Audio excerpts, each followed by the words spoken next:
really important groups to be remembering. So we're going to go through in varying levels of detail each of these four, and the reason that these are in different colours is because what we're finding at the moment, having looked at your compass assessments, is actually it's the bottom two that seem to be the ones that are almost there. It's something within these bottom two, either the evaluation or the website, that's holding you back from completing, from achieving that full benchmark. And usually that links to parents and carers and employers, actually is usually who it links to. And I've got some examples of, or there's some resources around perhaps surveys and the different types of questions that you could use for those groups to help with the evaluation later on. So let's start at the beginning, so to speak. So what does good look like for Gatsby Benchmark 1? I'm not going to read through all of this, don't panic, and you will get these slides after as well. So again, it will be available for you on our website. But essentially, Benchmark 1, it provides the foundation for careers provision across your school, special school or college. And it links in the different sort of activities, really, to what your school or college vision, priorities, perhaps improvement plan is, and to try to fit it into that whole school approach, essentially, or whole college approach. So the different elements of it, we've sort of half mentioned these before. So what does good look like for Benchmark 1? So it's making sure there's an embedded programme of careers education that's known to everyone, basically, so that it's not just something that's kept to the careers leader or kept within PSHE, for example, but actually it's known to the whole school and the other stakeholders around. It needs to be a stable and structured careers programme. It needs to have explicit backing from your senior management team. That could be that it's gone to perhaps one of the senior leadership team meetings and it's been signed off and is approved as part of the minutes on that. And there has to be someone that's identified as someone responsible for it. So that's that careers leader role. And it might be, depending on your institution, it might be that you have sort of an assistant head or something like that, that is the SLT link, the senior leadership team link for careers, and then you'll have a careers leader, probably yourselves. You might, if you're really lucky, even have a careers coordinator, although some places do and some places don't, just depends on the setting a little bit. Your careers programme should be published on your website with information that is useful and engaging to the different stakeholder groups, and you need to regularly evaluate it with feedback from all of those different groups as well, and there needs to be quite a clear process for that evaluation.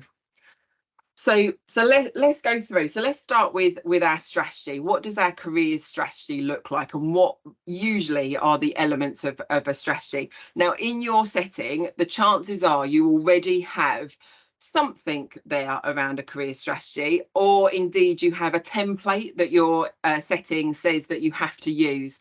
But in most cases, these are the 5 things that would be included within that strategy document. And quite frankly, this can be as long or as short as you want it to be, really. But it needs to be a useful document for you. So the first thing is you need a vision. So a short, simple, really inspiring statement about what your careers provision aims to achieve.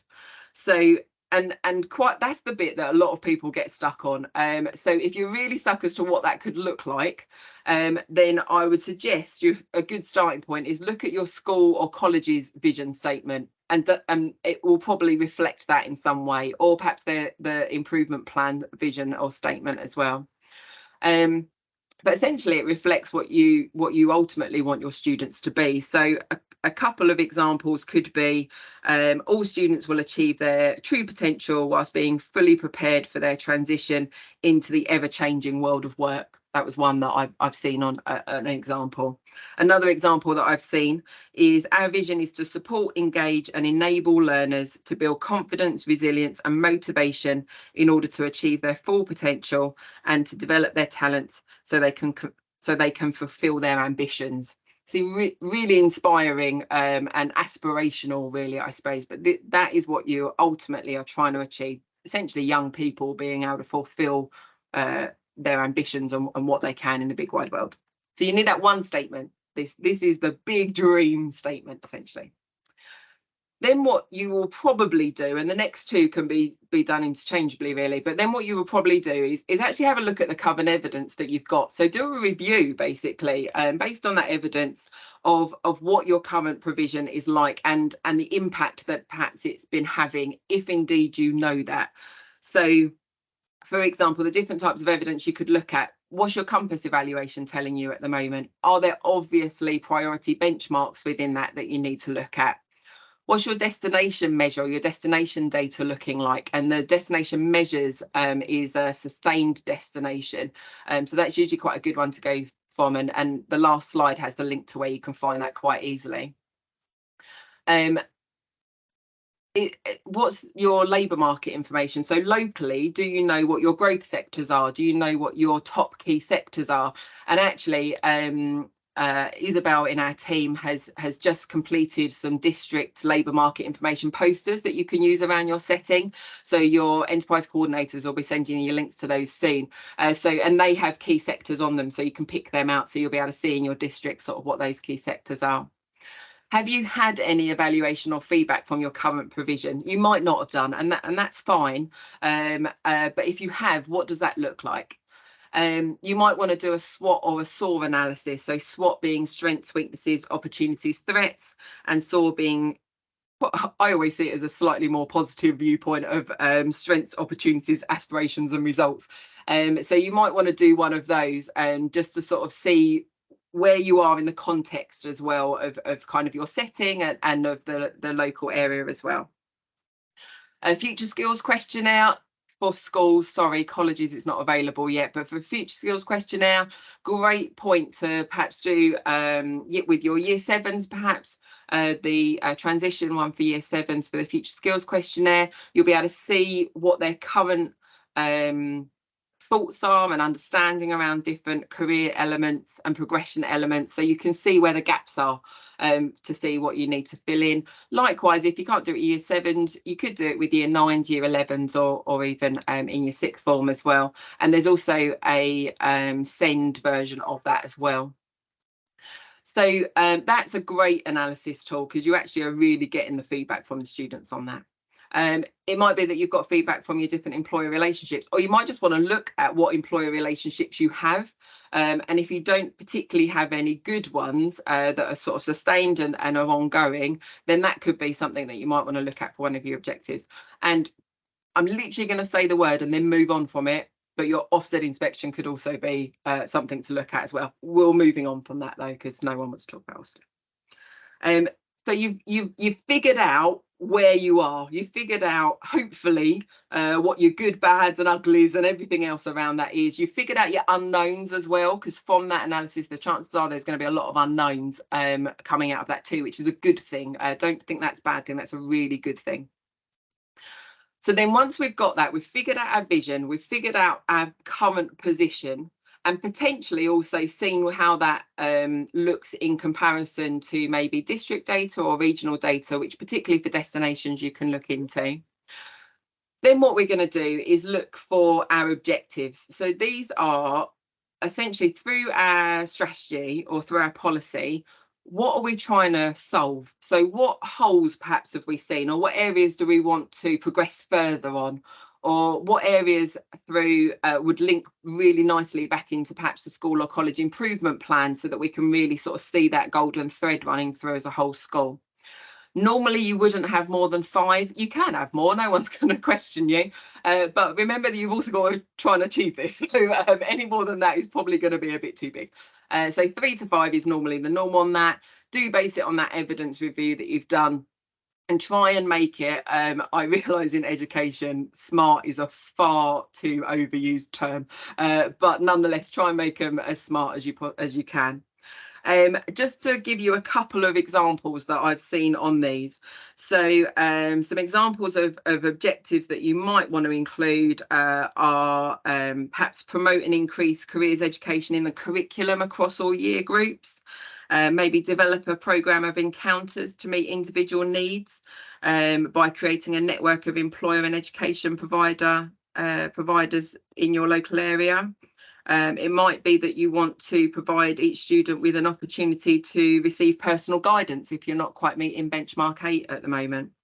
It might be that you've looked at the data and you've realised that actually your NEET rates are perhaps slightly higher than, well, obviously we always want them at 0, but perhaps slightly higher than the comparable locally. So maybe one of your objectives might be to decrease the NEET rates following year 11 to be at least in line with Essex NEET rates averages, or Thurrock or Southend, depending on where you are.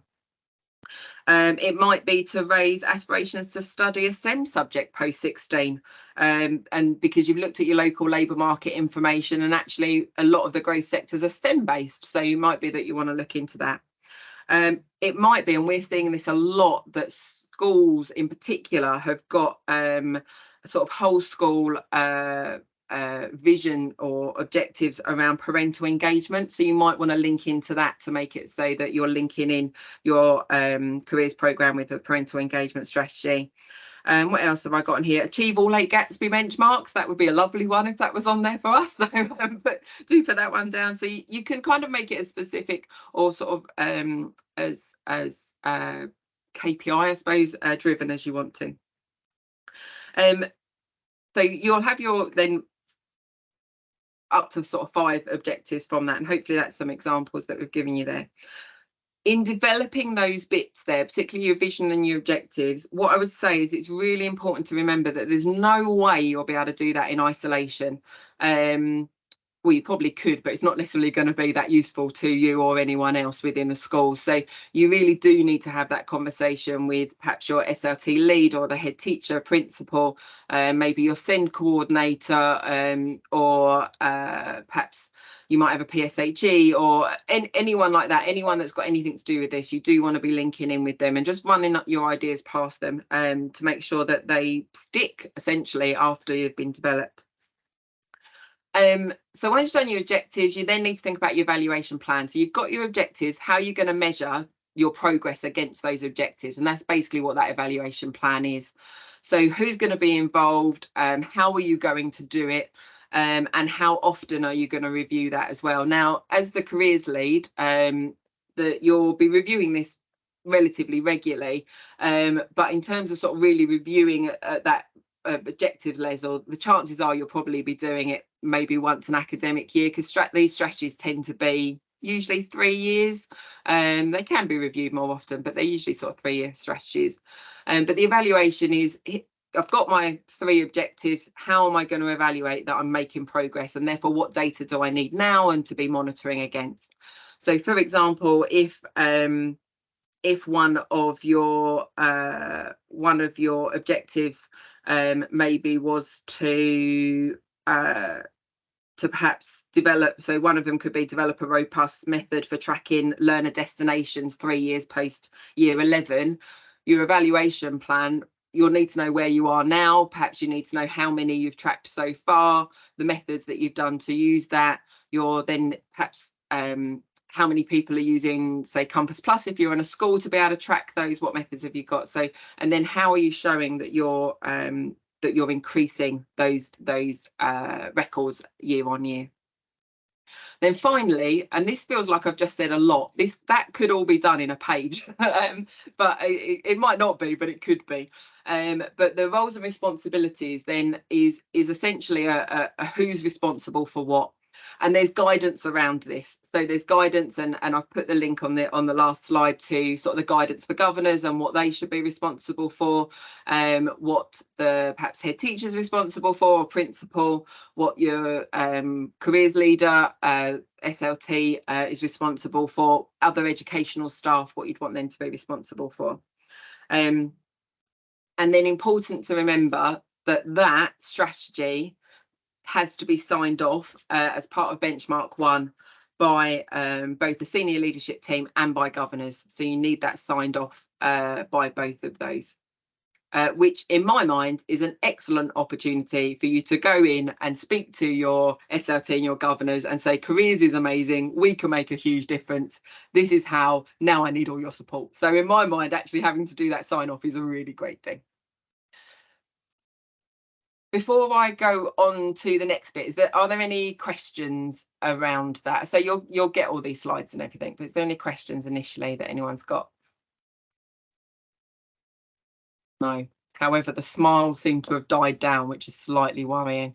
I'll keep going and hope that I get you back again. So the next part of benchmark 1 is the operational plan and careers program, and in truth they're probably two different things actually.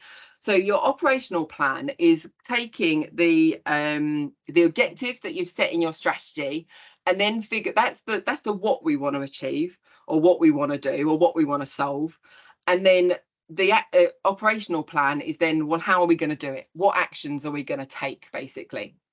And you can see at the bottom of this slide, this is just a little table that if it was me doing it, is probably what I would use. So here's what my objective was. Here's the different actions that I'm going to do to try to solve the problem that I identified from the objective. Who's doing what? Roughly when is it going to be done, or as specifically as you can be. What are my outcomes? So what am I going to say if I do this?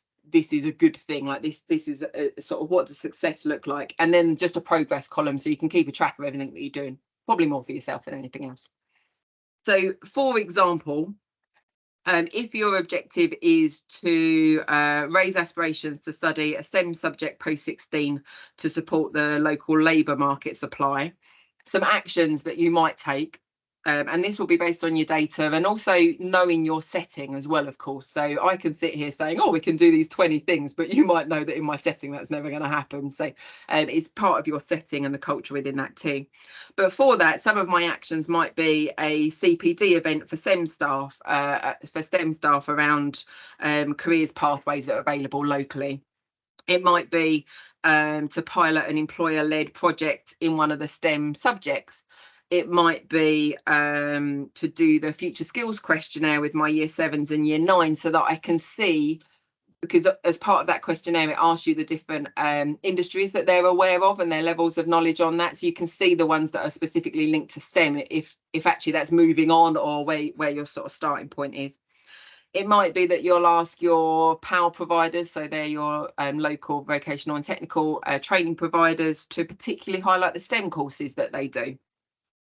It might have something to do with looking at intended destinations, so on Compass Plus or whatever method you use, where you're looking at your intended and actual destinations. For those intended destinations, are there any that are unsure?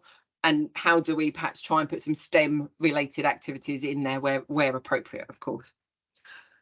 So that will be your action plan, basically your operational plan. Then what you'll have alongside that is your careers program, which most of you will have something like this in place already. So this is your probably year by year. It might be key stage. It might be, depending on your setting. If it's a SEND setting, it might be to do with development stages. But this will be your stage by stage actual activities that you're going to be doing, or that the young people will be doing.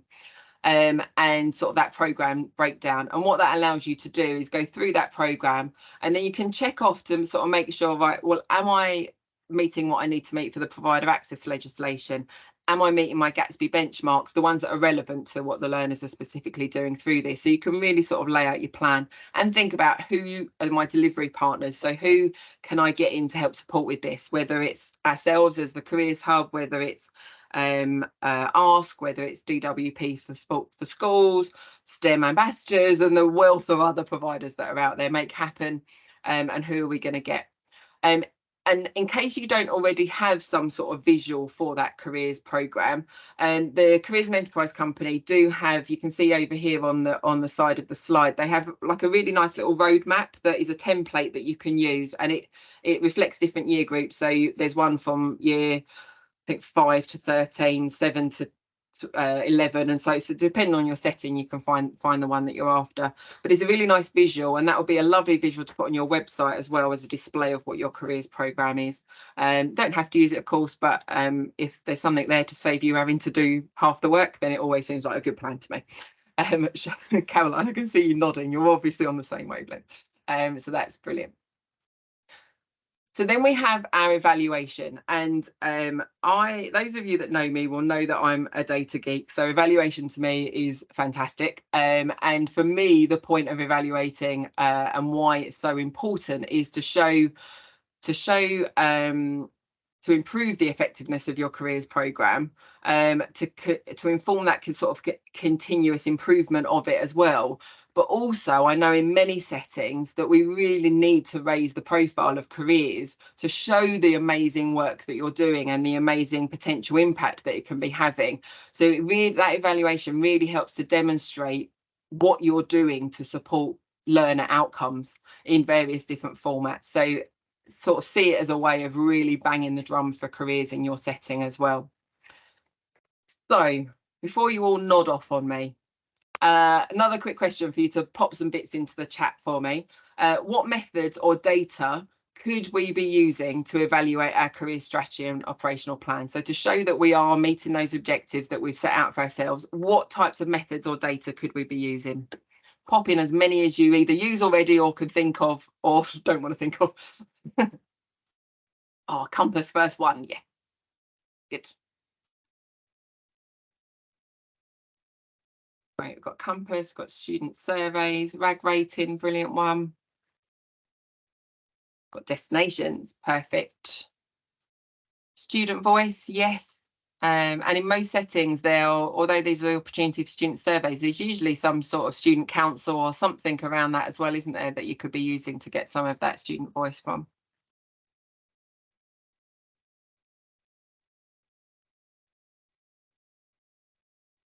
Great to see that we're thinking questionnaires, not just for learners, but we've got employers, staff, parents in there. Brilliant. Stakeholder feedback, fantastic. Teacher and tutor feedback, brilliant. Thanks, Sally. One that's often forgotten, actually, that teacher and tutor feedback. Fantastic. So we've got a few different options there, and there's no real right or wrong with this, if I'm truthful. So long as you know that what you need to measure and then find the way of doing it, then that's absolutely brilliant. So there's a few different ways, and this is kind of broken down into some different categories there. So we definitely said about surveys and about questionnaires. We mentioned Compass, which is fantastic, particularly if you're measuring against your benchmarks. There's a future skills questionnaire as well. And just on that point of future skills questionnaire and Compass Plus for the schools, there will be information that will be shared around shortly from your enterprise coordinators around a CPD session around that. So if you want to find out a bit more, then we are running a CPD session on that. It might be, you might already use Skills Builder. So if something is more around the essential skills side, so developing those soft skills for your learners, then Skills Builder framework is a really lovely one as well. Interestingly, didn't necessarily put in around sort of that education engagement. So we know the evidence is showing us that if young people are engaging in a good careers program, then actually their attendance goes up, potentially their exam results go up, because they've got that aspiration and have had the inspiration from different opportunities.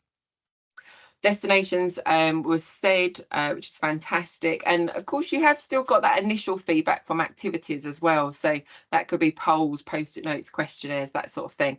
What I would say around that initial feedback is be careful, because if you're with this, you're evaluating your program, you're evaluating your objectives and also your careers program. Not necessarily did the student like an activity. That's potentially a different thing, because you're looking at the so what after that activity. For example, at school, anything around languages, I absolutely hated. It was not my bag in the slightest. So my initial feedback, had I gone to a careers event, having been taken out of English, would have been, it's the most amazing event on the planet. And I want to do it again. Probably nothing to do with the event, more that I didn't have to do English. And so just be a little bit aware of that. Apologies if I've got any English teachers in the room. But just be slightly aware of that real initial feedback from events. That's great, but this is about evaluating your program as a whole and against those objectives that you set yourself, or that rather the school has set.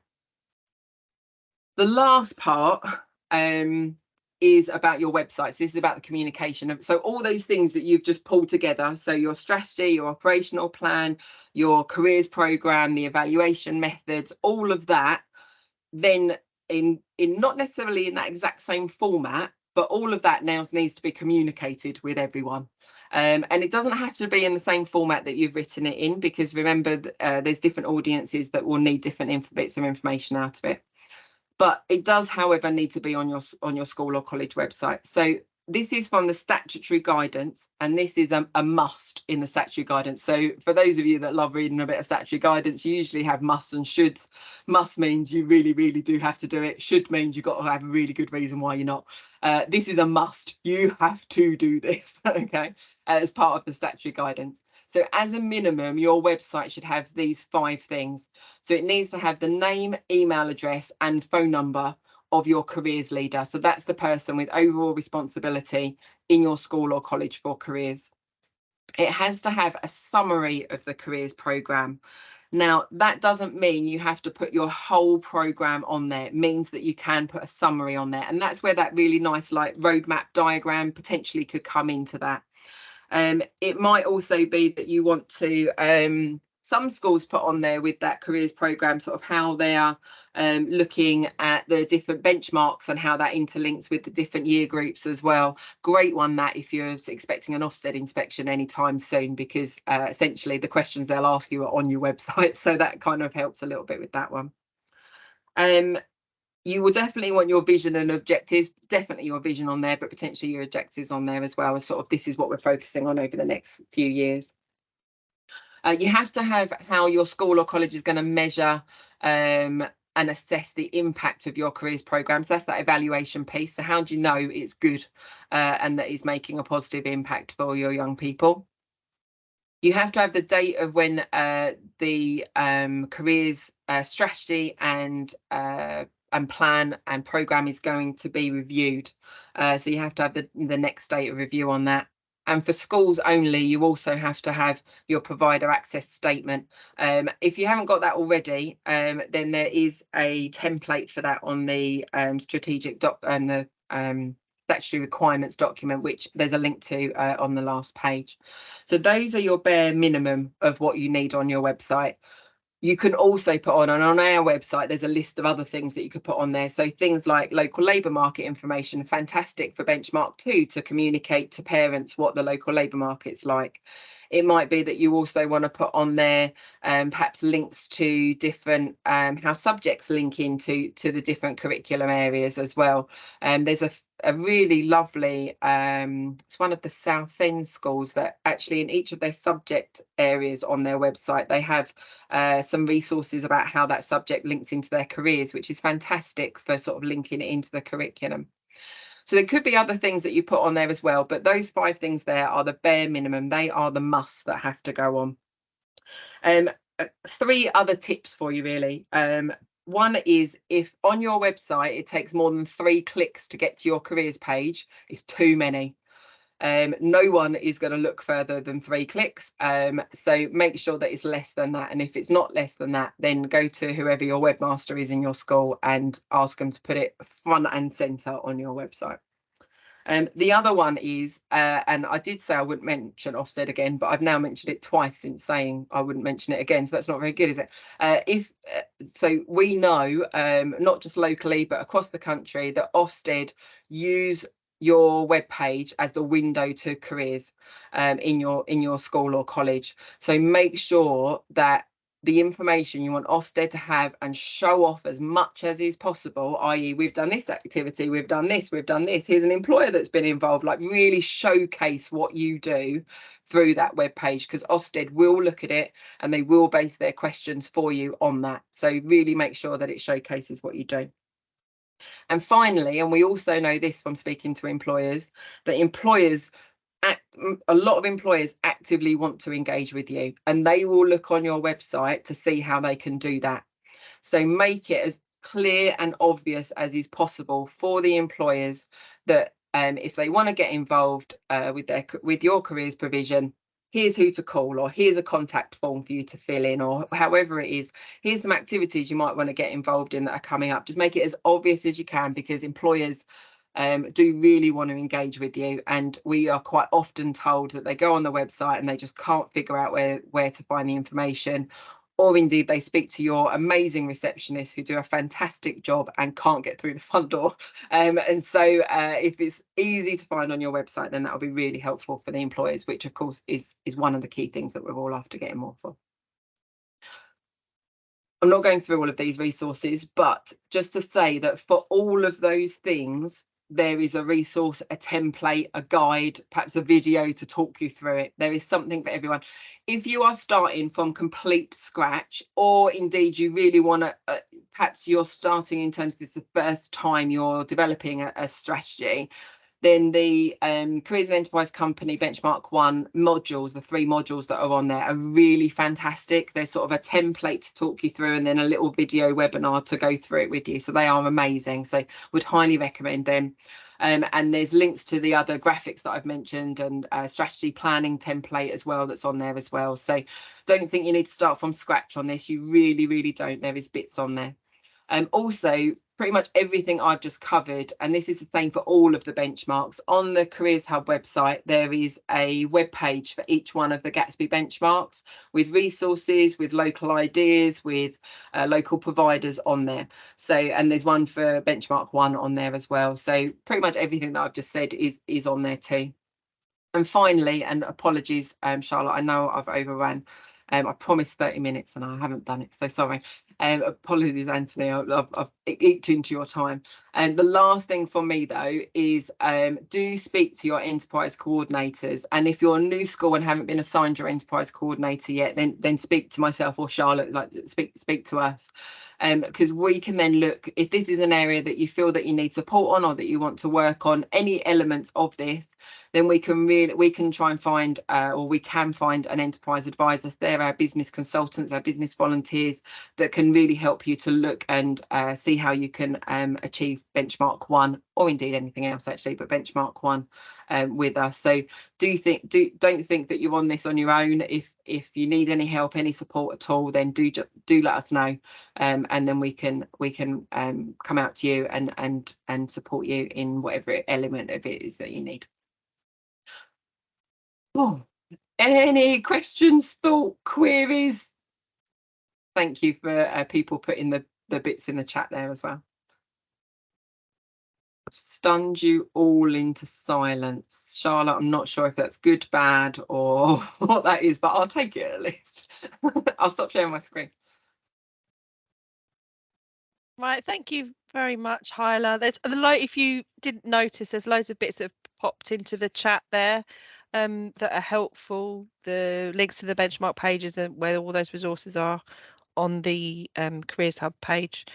And I've also put Hyla's and my email in there. If you are a new school and you haven't got an EC yet, then you can get in touch with us and we can help you out. Right, thank you, Hyla. Now, Anthony, you've got to speak at breakneck speed. Am I joking? Sorry, Anthony. So Anthony is going to tell us about the Quality in Careers Award. So if you've already got your benchmark 1 and you're flying, then this might be the next stage for you. Can you share your screen, Anthony? Yeah, I hope so. It's coming, is it? Share. Oh, is it coming up? Yep. Well, we can see ourselves. Yes. Here we go. I know what I've got to do, haven't I? I've got to go down there. There we are. There you go. And slideshow. That's it. From the beginning. Yep. Okay. We're good to go. Yeah. Right. When you're ready. Thank you to Hyla for that brilliant introduction to Benchmark 1. And I'm going to illustrate things about the Quality in Careers standard again with reference to Gatsby Benchmark 1 to keep it all in the keeping. When I typed this out, I left the B out of stable.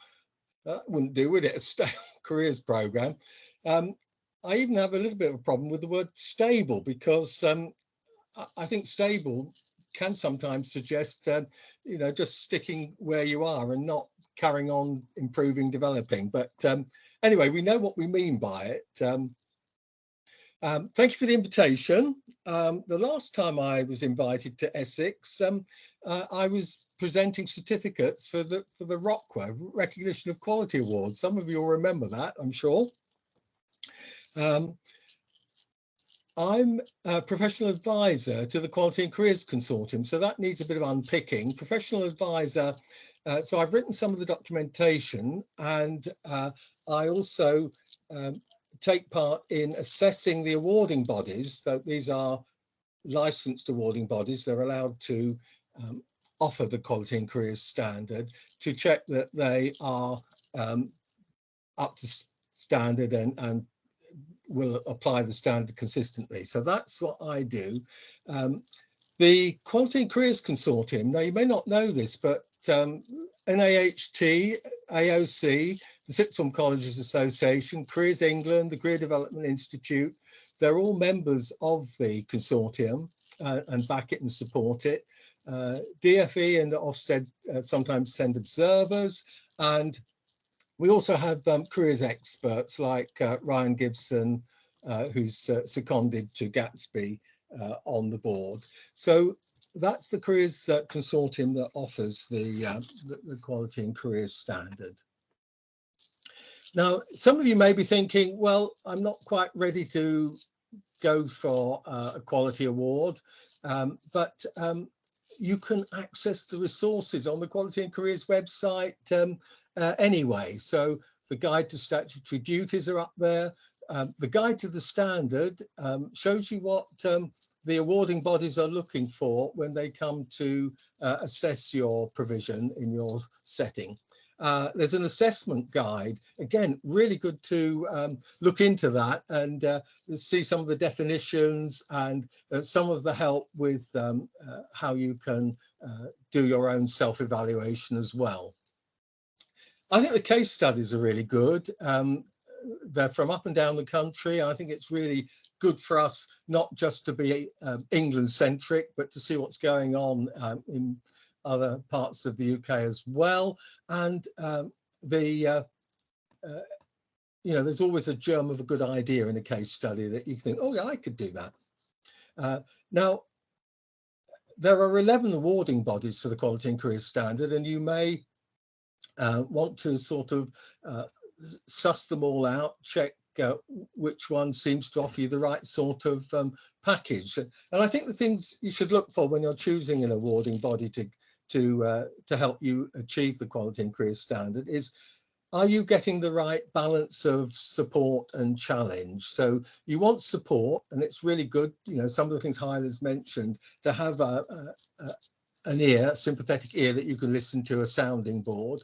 But you also want that person to challenge you, to help you dig a bit deeper. And with the awarding bodies, they will give you somebody who will support you, a consultant will help you on your quality and careers journey. And the assessor will be a different person. So you will have an independent external assessment of your provision. Final thing, just on the what's on the Quality and Careers website, list of schools and colleges holding the standard. So if you want to go and talk to a local school or college, see what their experience was, you can do that easily. Now, I've got a bit of history with the Quality and Careers Standard, and back in 2017, Claire Nix and I, Claire Nix is talking to you in October, by the way, Claire Nix and I wrote 2 of the toolkits and edited a 3rd one. So there's one for enterprise advisors in schools, one for colleges, and Tarantino wrote the one for special educational needs. So although they're 2017 and the resources aren't as up to date now, so Hyla's list is much more important, there's some really good things in these toolkits. There's things like what does good look like? Why does it matter? Top tips for schools. And also, these were written with employers in mind. So there are top tips for employers on how to engage with schools. So what you might like to do is plagiarize those top tips if you're writing to any of your local employers and wanting to help them engage with you. So that's that. So as I said, 2017, but still very relevant, some of the content. Now, are you a systems thinker?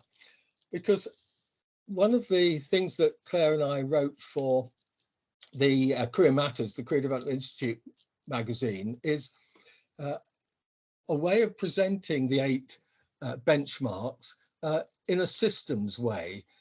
And systems are about open and closed sections that are got links between them and interconnections and so on. So the way we saw the benchmarks was right at the heart of the benchmarks is number 3, assessing the needs of each pupil, because that gets you thinking about, is our provision making a difference to young people's lives? And that ought to be at the heart of everything we do. And the way we try to make this difference to young people is by providing activities. So that's the next sort of circle in the system. So benchmarks 2, 4, 5, 6 and 7 are all about activities. And then surrounding that, benchmark 8, the personal guidance that helps individuals make use of the activities they've had. And then completely enveloping that, encircling all that, is benchmark 1, a stable careers program, which is about whole school development and the involvement, support of staff, students, parents and employers. So if you are a systems thinker, do have a look at that and work that out, whether that works for you. Now, I showed you that because the Quality and Careers Standard has 8 sections, and those 8 sections, the national evaluation criteria in those 8 sections, do correspond to the Gatsby benchmark. So if you do the Quality and Careers Standard, you're not doing anything extra. It's stuff that you would be doing anyway in order to meet the requirements and expectations of the statutory duties in Gatsby. So what we can do with the Quality and Careers Standard is we can develop some of the benchmark indicators that are in Gatsby. So we can incorporate Gatsby, but also go a little bit beyond. So again, these slides will be available to you afterwards, and I won't ask you to read all this now. Just the bold words: governing body. Since Gatsby, since 2014, governing bodies have been given this clear role in giving strategic advice to the senior leadership team. And with a systems approach, it's really important that you involve not just a link governor, but you are part of the governor's committee system. So if there is a governor's committee that deals with curriculum and you take your careers policy to governors to have it approved ideally every 2 years, then you're involving governors and the governing body. We also talk about the careers leader in the Quality and Careers Standard. And if you've got a systems approach and you've done the things that Hyla said about your strategic planning, your operational plans and so on, then what you're doing in a systems way is you're embedding careers in the work of the school. You're actually getting into the DNA of the school. This is what's so exciting. And hopefully, because one of the problems we face is that there's a churn in careers leaders. Some of you go off to get headship, I hope, on the basis of having been a careers leader working across the school or college. And so the thing about embedding it across the school is then it's not just, doesn't just stand or fall by the individual. It's there, it's in the DNA of the school. And so we've got all these things about ensuring all staff, relevant staff, are able to contribute to the careers programme. We give a big prominence to career development outcomes.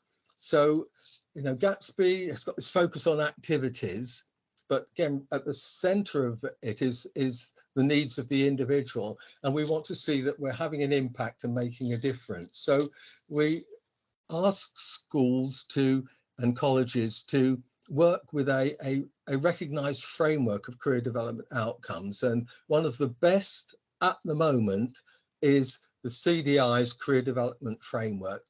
Do go on the website. They've got a new website coming, and have a look at all the resources that are up there.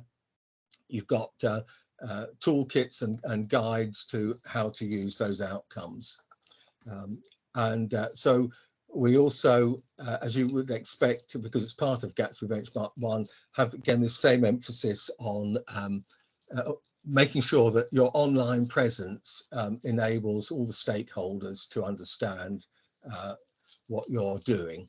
Yeah, monitoring, review, and evaluation. Monitoring is, are we doing what we wanted to do? Is it on track? Reviewing, can we make it better?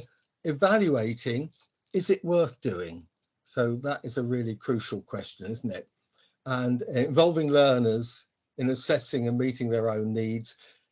I think learners can have a really vital part to play in the design, in the delivery and the evaluation of the careers programme. So listening to learners, activating the learner's voice, big part of the quality and careers standard.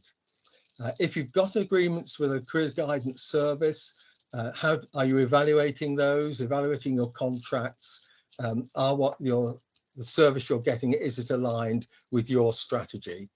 And finally, actively participating in collaborative networks. There is now a greater good than just your individual school or college. You might be part of a multi-academy trust, you're certainly part of a careers hub, and it's now really much more important that you join this community of career development professionals and you benefit from that contact with each other. You contribute, you get something back. So that's how we approach Gatsby Benchmark 1. Now, in the last couple of minutes, I'm just going to whiz through the slides. They'll be sent to you afterwards. Haven't got time to look at them all, but just to concentrate on a few things at the end.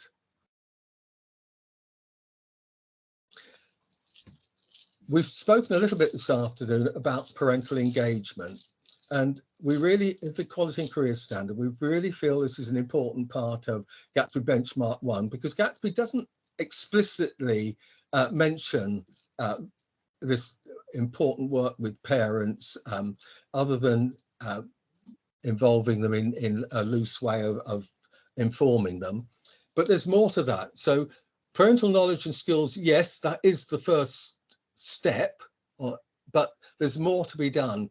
And if you've got any space at all, any time to do something innovative, have a look at what you could do to boost the parental engagement. Boost parents' self-efficacy. Self-efficacy is that belief that what you're doing is worthwhile, that you can do it. And we want parents to believe that they can have a positive influence on their child's career development. But we've got to get that right. We don't want helicopter or tiger mums, helicopter parents or tiger mums. We don't want parents who think, oh, I'll just leave it up to the school. We want them to feel confident that they can have an active role in their child's career development. But a lot of parents, they didn't have a happy time at school. They're reluctant to come through the school gates.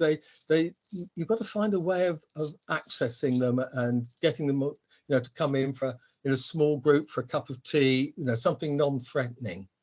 Our settings are all different, so you may not have that experience, but certainly in some cases that would be right. And parental role definition, so that parents do understand what their role is in their child's career development. Listening to learners, we've talked about already this afternoon. Some of you'll have these in place already, career champions, focus groups. You'll run focus groups to get evaluated evidence. Digital badges, awarding badges to learners for their achievements on things like work experience and projects and events. Pupils as researchers, if you're doing some action research, and certainly working with your school council. So weighing up the benefits of going for the standard. Are you too busy at the moment? Have you got competing in priorities? Only you can answer that. Return on investment.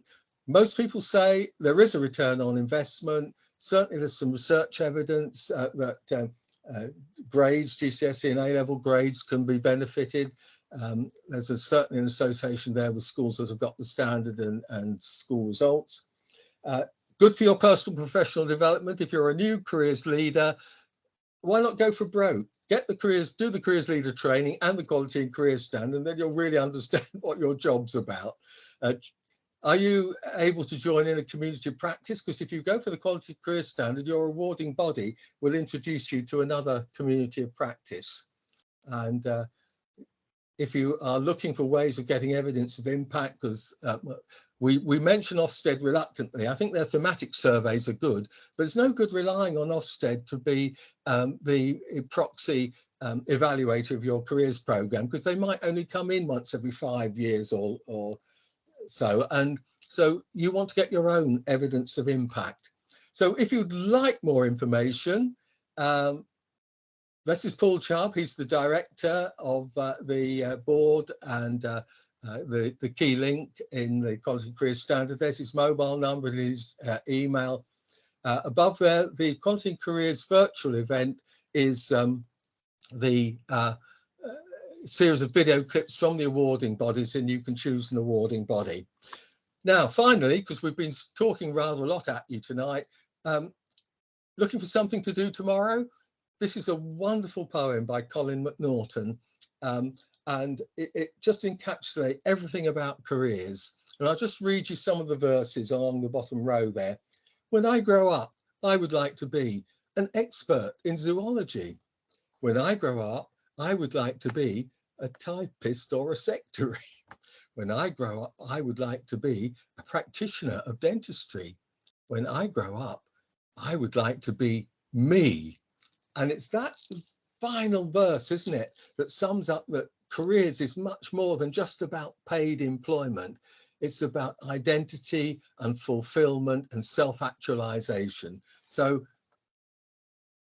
if you're looking for an activity, as I said tomorrow, take a screen capture of that, and we'll send it to you in the PowerPoint in an email later, and get some of your students to write their own verses.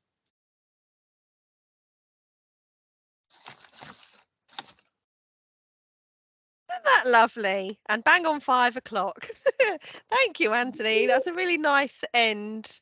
We will send round the slides, and I've also recorded today as well. I'm not sure if we're going to put the recording on the website, but if you want to see it, or then we can forward it on to you.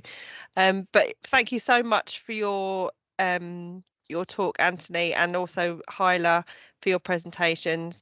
I appreciate that it's 5:01 and it's a Tuesday. And everything happens on a Tuesday. So we'll forward you on everything that you need. Please, in the chat, there are links. Everything's on our website as well. All of our enterprise coordinators now have set up their own local pages. So if you go onto the Greater Essex Careers Hub website, you'll see that we've broken down by region, and you can see that there's specific information for your region on there as well. And there's a colleges page, and I apologise in advance to the colleges. I haven't finished doing my page yet. Okay. Everyone else has done it except me. But thank you all so much for coming, and look out for booking for the next webinar. They are every single month now from now on. So lovely to see you all, and I hope you have a great evening.